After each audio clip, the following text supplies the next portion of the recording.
армысыздар, қайырлы таң.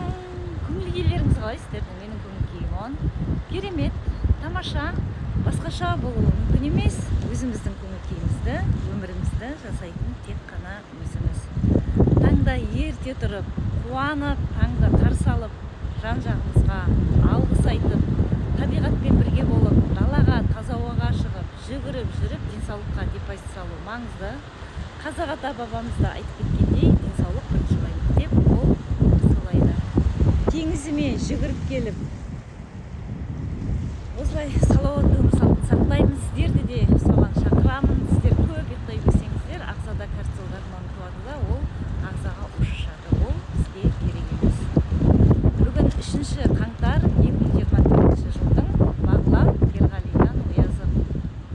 Жақсы жігіт халқына пана болар, ардың жолын қуалап дана болар, қыздың арын таптатпай қорғау жолда, жанын салып аянбай қорған болар. Барлық ер азаматтарымыз халқына қорған болсын, пана болсын, ақыл ойларын асырып, дана болсын деп. Ой, менің